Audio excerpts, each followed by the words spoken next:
Good morning, everybody. My name is Kevin Carr. I'm an internal medicine physician and the CEO of Trusted Medical and EDRA. And I'm just so honored to have all of you take time out of your day to come in here the week of Veterans Day and celebrate new services for veterans that are coming into the district. And so many of you have asked along the way, how did this new clinic get formed? And so the story actually dates back to 2018 when we formed a company called EDRA, which has the name EDRA L3C. Most people say, like, what does L3C mean? It actually means a low profit limited liability corporation. And so what a low profit limited liability corporation does is it does work, some type of services for someone in the community, and then it reinvests the profits back into the communities that we serve.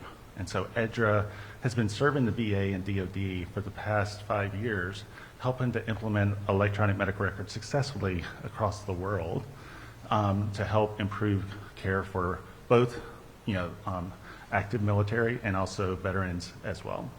And so what we've done is we've taken the funding, the profits from that, and actually reinvested it into the community, which is what you're going to see today. So we're really, really excited. The people that have been working on these projects for many, many years are extremely invested in making sure that veterans receive more care and services here in the district. And so you'll see the clinic here today is one of 23 clinics that we're actually standing up across the United States. We have clinics that are going live in 18 different states across the country. Those include general medicine services, audiology, and behavioral health services.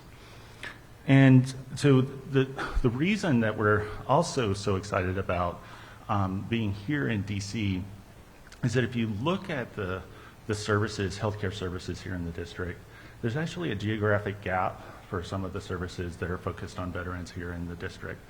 The DC VA obviously does a really, really good job of providing the services that they do, but there are times whenever they can't provide that service and it needs to go out into the community. And many of those veterans, whenever they go into the community, are now kind of like going into other states outside of the district. And so they go to Virginia, they go to Maryland, which obviously increases the amount of time it takes for them to get to the services, but it also decreases the economic impact here in DC for those services that could have been done here in DC. So we're really excited to work with the mayor to bring those services back into DC, bring them back and serve DC residents here in DC, as opposed to allowing them to spill into other states in our surrounding area. So with that said, I'm going to turn it over to Muriel. Muriel is a veteran herself, and I'm just very honored to turn this over to you and have you speak a little bit about the impact here.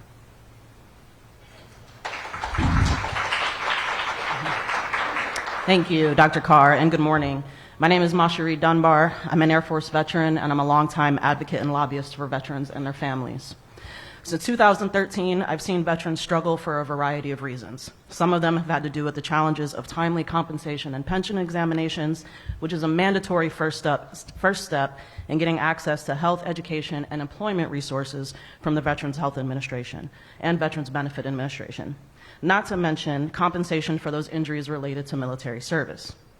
These benefits can be the difference between housing and homelessness, or even worse, life and death. Far too often, veterans are having to travel far outside their local area to find a clinic that has the availability to conduct an exam. Once, I had to travel 2 hours. Another time, I had to catch a flight. Now, these were in other areas across the country, but even right here in Washington, D.C., the epicenter for veteran lobbying actions around the country, it's still a challenge. And it's not for lack of effort. Resources are simply limited. It is for this reason that I'm thankful for agencies like Trusted Medical that are working to eliminate the strain on the existing system by adding facilities around the country, and especially right here in DC. The less often veterans have to travel into Virginia or Maryland for compensation and pension exams, the better their experience is going to be during that initial point of access into VA. This is a critical time that can determine how successful a veteran is going to be with their transition from service and accessing much needed resources. On behalf of veterans across the district and neighboring areas who will benefit from services at this location, I thank Mr. Carr and Trusted Medical, and I thank Mayor Bowser for including and prioritizing the needs of our veterans. Actions like these truly help us feel seen, and we very much appreciate you. I'd now like to welcome Mayor Bowser to share her remarks. Thank you.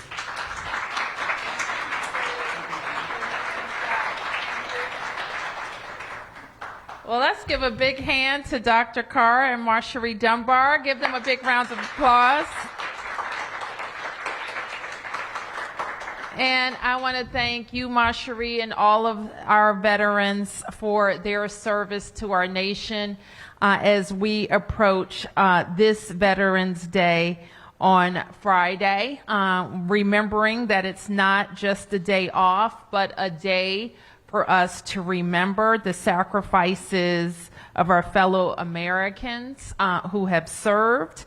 And as you heard Marjorie say, who continue to make sure that their service is honored and that our nation keeps its commitments. I'm the daughter and sister of veterans, and I want to thank my brother and father as well as we approach this Veterans Day. And we know that the best ways that we can thank them for their service is making sure that our institutions and services are working. So again, I want to thank the Trusted Medical team for opening this facility in downtown Washington, D.C. And hearing Dr. Carr's description about how we bring services closer to the people who need them is part of the work that we do every single day. And last Monday, for example, we celebrated the opening of another healthcare facility, our DC Stabilization Center. And our message at that event was that we're working every day to ensure that our residents get the right care at the right time in order to have better outcomes. And a big part of that is making sure that healthcare is convenient, accessible, and affordable. And part of our job in local government, although we don't provide direct veterans benefits, we do have an office, the Mayor's Office of Veterans Affairs, where I have assigned our local staff to work with our veterans to ensure that they're making the appropriate connections with the federal government. I have also suggested that the federal government build a new VA in Washington, D.C., but I'll talk about that another time. It's a really great idea. And that, of course, is why we want people to come to Trusted Medical. We don't actually want you to go to the hospital because we want you to have a medical home.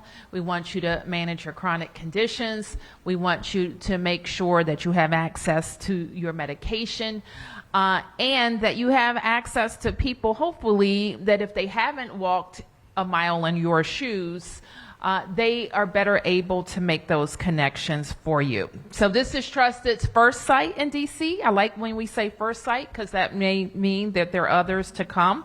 And that is also an indication to everybody else that downtown DC is a place to be, that is conveniently located, that has great facilities available, and where you can make other connections, be it retail, be it housing and lodging and everything else.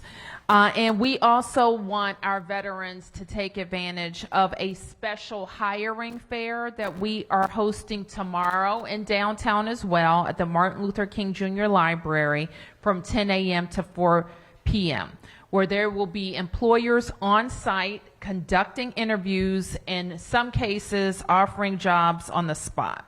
And we want every veteran who is passionate about our community and wants to help shape the comeback to be there, to let us know your talents and skills, and let's see if there's a match. So with that, I want to thank everybody for being here, and congratulations again, Trusted. Okay, on the count of 3. 1, 2, 3.